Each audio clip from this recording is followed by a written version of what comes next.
à cette nouvelle séance frites et sciences où, comme tous les mercredis, on va manger des frites, mais on va d'abord parler de sciences. Et aujourd'hui, notre invité est le professeur Pierre Meerts, professeur de botanique à l'Université libre de Bruxelles. Alors, de la botanique, Pierre Meerts à Bruxelles, c'est un peu surprenant. Écoutez, je viens de faire de la botanique, j'ai mangé des frites. Et donc, les frites, c'est des plantes. Presque tout ce que nous mangeons, c'est des plantes. Donc, clairement, notre vie est extrêmement influencée par les plantes et dépend des plantes. Et en effet, à Bruxelles, on peut faire de la botanique. Et on devrait en faire, je dirais, de plus en plus. Les villes de demain, et Bruxelles, la ville de Bruxelles demain, fera plus de place aux plantes qu'aujourd'hui. Il n'y a pas de doute là-dessus. Hein. Donc les plantes jouent en ville des rôles extrêmement importants dont on pourra éventuellement parler. Bien sûr, on va en parler aujourd'hui. Quand on parle de botanique, la première chose qui me vient à l'esprit, c'est jardin botanique. Et on a à Bruxelles, d'abord tout près du centre-ville, un lieu qui s'appelle Le Botanique et qui était historiquement un jardin botanique. Mais on en a surtout un autre qui est encore un véritable jardin botanique dans le sud de Bruxelles, à Ouderghem, le jardin Massard, qui est une petite pépite, enfin qui est plus qu'une pépite verte, on va en parler dans un instant avec vous. Ce jardin, non seulement est splendide, c'est une première chose, accessible en ville, et troisièmement, c'est ce que les scientifiques ou les botanistes notamment, mais les biologistes aussi, appellent une hotspot de la biodiversité. C'est un endroit où la biodiversité est vraiment foisonnante. Alors, ce jardin, Pierre Meerts, vous le connaissez bien, il vient de fêter son 100e anniversaire et il est intimement lié à l'Université libre de Bruxelles. À l'Université de Bruxelles et aujourd'hui à Bruxelles Environnement et à la région Bruxelles-Capitale. Le jardin Massard est co-géré par l'Université et la région. Et pour fêter son centenaire, en fait, la région Bruxelles-Capitale a rénové ce jardin et en a fait un lieu, je dirais, plus beau que jamais. Je vous invite vraiment à aller le voir. Alors, quand on parlait de hotspot de biodiversité, c'est un mot qu'on ne comprend pas bien. Hein. C'est simplement un lieu de haute concentration en plantes et en animaux. Donc, le nombre d'espèces de plantes, évidemment, les plantes, on s'attend à ce qu'il y en ait beaucoup hein, dans un jardin botanique. Mais ce qui nous a tous surpris, c'est que les animaux aussi sont très nombreux et très diversifiés dans ce jardin botanique. Quand on parle d'animaux, de jardin, quand on sait que le jardin Massard est tout près de la forêt de Soignes, on pourrait penser aux sangliers, aux chevreuils. Ça, c'est la macrofaune. Mais je suppose que vous faites allusion à une faune un peu plus discrète. Oui, c'est ça. Donc en fait, il faut penser aux petits animaux, c'est-à-dire aux arthropodes, donc les insectes, les araignées. On en a recensé, je pense qu'aujourd'hui, l'Institut des sciences naturelles a compté plus de 3000 espèces d'arthropodes au jardin Massard, ce qui en fait le site de moyenne Belgique le plus riche, en fait, en insectes. De manière tout à fait surprenante. Donc on est aux portes de Bruxelles, et il y a là un foisonnement d'insectes qui, évidemment, dépendent de la richesse botanique du lieu, et qui, de mon point de vue, sont un signe d'espoir extraordinaire. Donc ça veut dire qu'en bordure d'une ville, si on gère bien un espace vert, en favorisant sa diversité botanique, vous allez favoriser aussi les animaux. Et donc ça, c'est un magnifique signal d'espoir. Il y a encore donc moyen de restaurer une biodiversité de qualité en ville. En ville, à la fin d'une grosse autoroute, hein, c'est là que se termine la 411, finalement, on est tout près du Ring. Oui. Et donc, malgré ce qu'on pourrait penser au niveau de la pollution automobile, par exemple, il y a moyen d'obtenir ce genre de résultats assez surprenants. 3000 espèces d'animaux. Ah, ça nous a fort étonnés, et donc c'est tout à fait remarquable. C'est un travail qui se fait sur le long terme, évidemment. Il ne s'agit pas de prendre une vague prairie abandonnée depuis un certain temps et de se dire, dans 2 ans ici, c'est un haut lieu de la biodiversité. C'est pas comme ça que ça marche. Il faut un peu de temps. Donc la biodiversité, notre expérience montre qu'elle peut se restaurer, mais il faut lui laisser le temps et lui donner les circonstances favorables, c'est-à-dire notamment, évidemment, ne pas appliquer de pesticides, ça on s'en douterait, favoriser la diversité des plantes, et faucher au bon moment, c'est-à-dire ne pas couper les fleurs, hein, les plantes quand elles sont en pleine fleur. Et avec quelques mesures simples que, au fond, chacun de nous peut appliquer dans son jardin, avec quelques mesures simples, dans votre jardin même, tout petit, même en ville, vous pouvez voir arriver une diversité de plantes et d'animaux qui est tout à fait intéressante. Le lien entre le jardin Massart et l'université et vos équipes, j'ai envie de dire, c'est quoi précisément? Est-ce que c'est un endroit où vous donnez tous vos cours? Est-ce que c'est un endroit où les élèves viennent 2 fois par an, les étudiants, pour des travaux pratiques? Comment ça s'articule? Parce que vous n'êtes pas loin des campus de l'ULB, mais bon, c'est quand même quelques années plus au métro, quoi. Oui, effectivement. Donc nous y donnons des travaux pratiques et des travaux d'extérieur. Donc les étudiants en biologie, en bio-ingénierie et en pharmacie viennent y découvrir la biodiversité vivante, je dirais, et pas des plantes séchées en herbier, hein, c'est vraiment les plantes fraîches. Et nous organisons des travaux pratiques, je dirais, les mains dans la terre, c'est-à-dire que les étudiants viennent cultiver des plantes, faire des expériences, observer des plantes vivantes, disséquer des fleurs, dans des salles de travaux pratiques et surtout à l'extérieur. Et donc je crois que c'est un lieu qui est très apprécié des étudiants parce que c'est pour beaucoup la première fois qu'ils sont en contact réel avec les plantes et les animaux. Et par rapport à Bruxelles Environnement, qui est le co-gestionnaire du site, ça se passe comment? Vous leur donnez des conseils, vous donnez des conseils aux jardiniers, aux gestionnaires du site, ou comment fonctionne la relation avec bonne question. Donc, c'est ça, l'équipe de gestionnaires, l'équipe de jardiniers est mixte, donc à la fois l'université et Bruxelles Environnement, et nous décidons ensemble des plantes qu'il faudrait cultiver, qu'on va introduire, des thématiques, des cultures réalisées. Donc il y a une gestion partagée, chacun venant avec son expérience et son expertise. L'université, c'est plutôt les aspects sciences, identification des plantes et des animaux. Et Bruxelles Environnement a son expertise en gestion d'espaces verts, donc c'est très complémentaire. C'est important, les espaces verts en ville pour les habitants de la ville, pour les citadins? Il en faudrait beaucoup plus. Et donc ils sont surtout à Bruxelles assez inégalement répartis. Ils sont malheureusement à peu près tous, beaucoup du côté est et sud, il en faudrait un peu plus du côté ouest.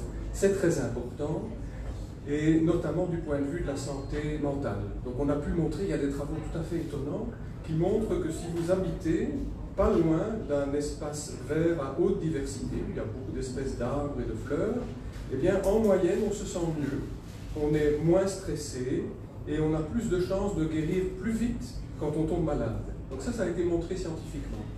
Donc il est très clair que les espaces verts devraient jouer un rôle croissant en ville. Donc finalement, enfin, moi ça m'étonne un peu, mais c'est merveilleux de découvrir qu'il y a un lien entre de la botanique, quelque part, et la santé mentale des gens qui habitent près de ces espaces verts. Absolument, et donc il y a aussi un lien avec la santé physique. Parfois c'est un lien négatif, mais donc il faut pouvoir reconnaître les plantes qui peuvent provoquer des allergies, par exemple. Donc il y a des plantes qui arrivent en ville, notamment des plantes exotiques, qui ont été introduites par l'homme plus ou moins accidentellement, et qui peuvent provoquer des problèmes d'allergie sérieux. Donc être capable d'identifier des plantes très tôt, c'est important pour gérer la nature en ville d'une manière optimale. Cette espèce de mission de vigie, justement, par rapport aux espèces invasives ou aux espèces allergisantes, oui. C'est une des missions du jardin? Oui, c'est clairement une des missions du jardin Massart. Donc, nous avons une recherche active sur les plantes exotiques envahissantes et nous allons prochainement mettre en place un observatoire de la floraison des plantes allergisantes, de sorte qu'on puisse avertir très vite la population, ah voilà, telle espèce va entrer en fleur, si vous êtes allergique à cette plante, faites attention, etc. Donc c'est ce qu'on appelle un pollinarium, donc un observatoire qui va nous permettre de dire, ah ben voilà, cette plante-là est en fleur, attention les Bruxellois, cette plante pourrait vous poser des problèmes. Les pollens de cette plante pourraient absolument. Voilà, vous causer quelques soucis. Voilà, les gens allergiques comme moi, mais moi je suis allergique au boulot par exemple, pour un botaniste c'est curieux. Et donc je sais qu'au mois d'avril il faut faire très attention, les bouleaux sont allergisants. Et donc planter des plantes en ville, oui, peut-être pas n'importe lesquelles. Donc, par exemple, introduire massivement des plantes allergisantes à Bruxelles, ça ne serait pas une très bonne idée. Et donc, ça veut dire que ça nécessite des recherches et des choix qui nécessitent l'expertise d'un biologiste, d'un bio-ingénieur, etc. Donc, il y a du travail pour des jeunes passionnés par la nature, même en ville. Les espèces exotiques, je crois que c'est un de vos dada, ou en tous les cas un de vos thèmes de recherche pour parler clairement. C'est quoi les espèces exotiques à Bruxelles en termes de botanique? Vaste question. Donc, je vais en citer une première qui est à peu près partout maintenant, c'est la renouée du Japon. Donc c'est une plante qui avait été introduite, comme son nom l'indique, du Japon au 19e siècle, parce que dans les parcs ça faisait bien. Et puis on a perdu le contrôle sur cette plante, elle est devenue extrêmement envahissante. Et le problème avec ces plantes-là, c'est qu'elles ont tendance à faire le vide autour d'elles, c'est-à-dire à chasser la diversité indigène. Et donc là où cette plante s'installe, il n'y a pas grand-chose d'autre qui survit.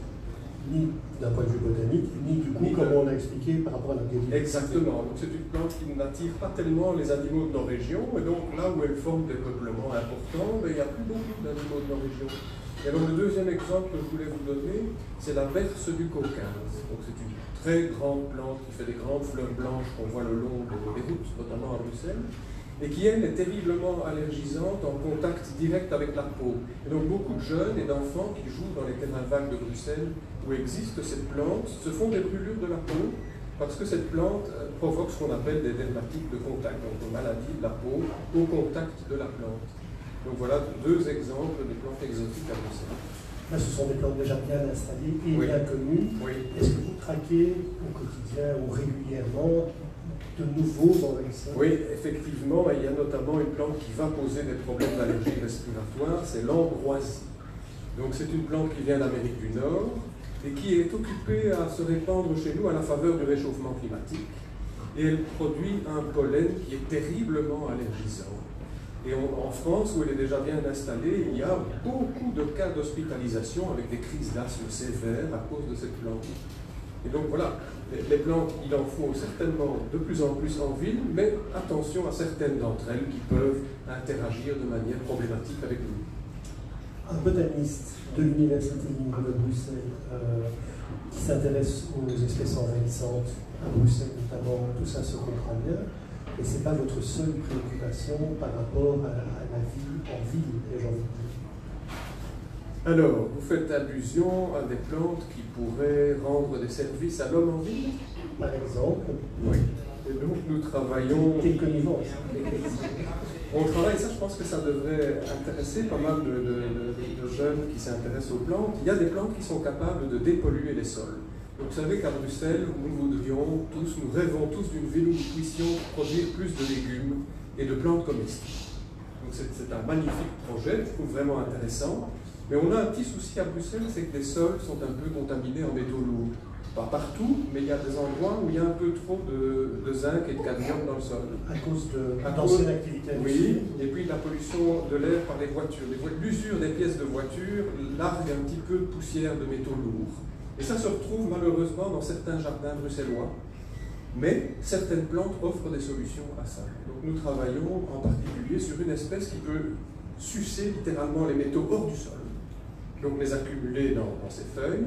Et à ce moment-là, si on cultive cette plante et qu'on la récolte, d'une certaine manière, on a épuré le sol. Donc je simplifie l'histoire, mais donc ça, c'est clairement une des voies d'avenir pour essayer de décontaminer un tout petit peu les sols des jardins potagers bruxellois avec des plantes capables d'absorber les métaux. Qu'est-ce qu'on fait de ces plantes une fois, de ces plantes absorbantes, une fois qu'elles ont absorbé les métaux? On les mange pas en salade. Alors non, j'imagine. on va éviter certainement de les manger. Elles peuvent être en fait récupérées par l'industrie métallurgique. Donc en fait, en gros, pour simplifier, on va les brûler et les cendres, qui sont donc riches en métaux toxiques, sont réinjectées dans l'industrie métallurgique. C'est vraiment l'économie circulaire. Voilà, c'est une économie circulaire. Donc on ne va pas jeter les cendres dans l'environnement, ce serait absurde. On les recycle dans l'industrie métallurgique. Lorsque j'ai visité le jardin Massars l'été dernier, j'ai entre autres aperçu un poster et quelques exemples de végétaux où on attirait l'attention du visiteur sur la place des végétaux en ville pour lutter contre les îlots de chaleur. Alors on sait que quand il y a la canicule, c'est plus supportable à la campagne parce qu'on est précisément au milieu d'un environnement vert, pour faire court, alors qu'en ville on est plutôt dans un environnement de béton, minéral, qui accumule la chaleur, qui réfléchit la chaleur. Il y a une vraie place là pour les espaces verts, la multiplication d'espaces verts en ville. Oui, oui, ça très très clairement. Donc on a bien montré que les plantes atténuent les pics de chaleur en été. Elles tamisent évidemment la lumière du soleil, ça on comprend bien. Mais quand une plante transpire, en fait, elle évacue aussi de la chaleur. Et donc une plante qui transpire va empêcher la température de monter trop fort. Puis une plante, mais justement, peut conserver l'eau, donc on fait aussi des toitures vertes. Hein. Les toitures vertes atténuent les pics de chaleur, mais aussi empêchent l'eau de filer directement dans le réseau des égouts. Hein. Et ça, c'est extrêmement important pour la prévention des inondations. Et donc les inondations à Bruxelles ou ailleurs, d'ailleurs. Et donc, verduriser les toitures, c'est-à-dire utiliser des plantes, ça peut régler des problèmes majeurs pour l'homme, qui sont les inondations de plus en plus fréquentes. Tout en jouant aussi un rôle d'isolant thermique, quelque part. Isolant thermique, et puis toutes ces plantes qui poussent sur les toitures, elles fleurissent et elles attirent des insectes. Et donc on va constituer des écosystèmes qui vivent sur les toits. Je pense qu'il y a à Bruxelles une marge de progression considérable de ce point de vue-là. Il y a moyen de faire des chouettes choses en toiture verte. Insectes pollinisateurs, on peut installer des ruches. Il y a des ruches au Jardin Massard? Alors, il y a des ruches au Jardin Massard. Deux questions en une. Oui. Alors, le problème des ruches est un peu ambigu, c'est-à-dire qu'il faut certainement des ruches, mais pas trop, parce que les abeilles sont magnifiques, elles produisent du miel, mais elles entrent en compétition avec des abeilles indigènes, des abeilles sauvages. Donc, il y a à Bruxelles toute une faune d'abeilles sauvages. Donc, ce ne sont pas les abeilles domestiques qui vivent en ruche, hein, ce sont des abeilles qui vivent dans les troncs d'arbres morts, etc. Solitaires d'ailleurs. Solitaires ou pas nécessairement, ou en petite colonie. Et donc l'abeille domestique, si on a trop, on sait qu'elle pose un problème de compétition. Donc il en faut, mais à juste dose. Et tout le problème, c'est de trouver le bon compromis. Et ça dépend d'un toit à l'autre, d'une commune, enfin d'un environnement à l'autre. Il y a quelques photos qui défilent pendant que nous parlons. Et là, on est arrêté sur une image, une couverture d'un livre, Arbres et arbustes du Haut-Katanga. Alors, vous vous intéressez au Jardin Massard, vous y êtes souvent présent, vous enseignez à l'Université de Bruxelles, mais vous travaillez aussi, vous intéressez aussi à la botanique en Afrique. Tout à fait. En quoi est-ce complémentaire ou en quoi est-ce intéressant pour un scientifique d'étudier la botanique d'Afrique centrale, si on parle de Katanga? Donc, effectivement, j'ai la chance de pouvoir travailler au Congo en particulier, où reste une biodiversité qui est encore imparfaitement connue. Et donc, un de nos devoirs premiers, je dirais, quand on est biologiste, c'est d'explorer la biodiversité, de l'inventorier, éventuellement de trouver des nouvelles espèces, pour pouvoir désigner les zones à protéger en priorité. Ça, c'est peut-être le premier élément de réponse à votre question, c'est la curiosité scientifique. Et depuis que j'ai la chance d'aller au Katanga, j'ai modifié ma vision de la botanique très fort, parce que les plantes qu'on voit là, ce n'est pas du tout les mêmes que celles qu'on voit ici. Et donc c'est réellement quelque chose d'assez excitant. Parmi ces plantes, il y en a qui peuvent représenter des ressources importantes pour l'homme dans le futur. Pensez aux plantes médicinales. Beaucoup de ces plantes africaines contiennent des composés chimiques qui sont potentiellement intéressants comme médicaments. Donc ça, c'est un usage possible. Nous cherchons aussi, parce que je travaille dans une autre ville au Congo, qui est Lubumbashi. Donc Lubumbashi, c'est une grande ville, plus grande que Bruxelles encore, et qui a des problèmes en partie les mêmes que Bruxelles, c'est-à-dire qui devrait verduriser davantage. Et donc nous cherchons dans les forêts katangaises, du Katanga, du Congo, les arbres qui éventuellement conviendraient à une verdurisation des villes tropicales, par exemple. Et donc, oui, il y a encore moyen de découvrir des espèces nouvelles et d'explorer une biodiversité inconnue sur notre planète. C'est quand même quelque chose de réjouissant. Y compris au Jardin Massard, dont on parlait là tantôt, oui. Puisque là, manifestement, cette biodiversité explose. Pierre, pour un jeune, pour une jeune qui fait des études de botanique, vers quoi peut-on prétendre après? Que risque de devenir son métier une fois ses études bouclées? Des tas de choses différentes. Donc il y a les missions liées à la conservation de la nature. Donc la conservation de la nature, la gestion des aires protégées, ça se fait à la fois par les pouvoirs publics, donc les administrations, que ce soit dans les communes, les régions, le fédéral, emploie des biologistes dont le métier est de veiller à la conservation de la biodiversité de nos régions. Il y a eu plein d'étudiants qui aujourd'hui occupent des fonctions importantes dans des organismes publics. C'est aussi des ASBN, donc des associations sans but lucratif, qui s'occupent de conservation de la nature, pensez à l'Atagora. C'est aussi, bien sûr, le secteur de l'éducation à l'environnement, de l'enseignement. C'est aussi, on va trouver des biologistes dans l'industrie pharmaceutique en particulier, mais aussi dans des organismes qui s'occupent de rédiger les textes de loi qui vont régler la conservation de la nature. Et donc, il y a des biologistes quand même à beaucoup d'endroits différents. Vous dites biologiste, botaniste, c'est pas tout à fait la même chose. Je devrais dire, combien ce sont des synonymes? Alors, non, les botanistes sont une sous-espèce des biologistes. Donc, biologiste, c'est le terme général, et puis là en dessous, vous avez des botanistes qui s'occupent de plantes, des zoologistes. Aujourd'hui, en fait, les frontières entre tout ça sont un peu brisées, puisque nous sommes tous plus ou moins des écologues, c'est-à-dire des scientifiques qui nous intéressons à l'environnement et aux écosystèmes. Et puis, il faudrait ajouter à tout ça les bio-ingénieurs. Les bio-ingénieurs qui font partie un peu de la même famille de formation en sciences naturelles et qui jouent aussi un rôle très important dans cette gestion de l'environnement. Il y a deux choses de ce que vous m'avez dit, de ce que vous nous avez dit aujourd'hui. Vous vous intéressez aux espèces envahissantes et nous nous nourrissons énormément de plantes, dont de frites dans un instant, ce qui nous concerne, donc à base de pommes de terre. Et les pommes de terre ne sont pas en elles-mêmes une espèce envahissante amenée d'Amérique du Sud. Alors, elles ne sont pas envahissantes puisqu'en fait, elles ne se répandent pas dans notre environnement. Donc c'est un peu ça la définition de l'espèce envahissante. C'est pas qu'on puisse la cultiver en Belgique, mais c'est qu'elle toute seule, elle va sortir du champ cultivé et envahir les bords de route. Donc pour l'instant, il n'y a pas encore de pommes de terre qui poussent massivement le long des routes dans nos régions. Voilà qui est rassurant pour la biodiversité en Belgique. Et heureusement, on cultive les pommes de terre, donc nous allons voir toutes les frites possibles et imaginables dans un instant. Pierre, merci beaucoup pour vos explications. Avec grand plaisir, merci beaucoup à vous.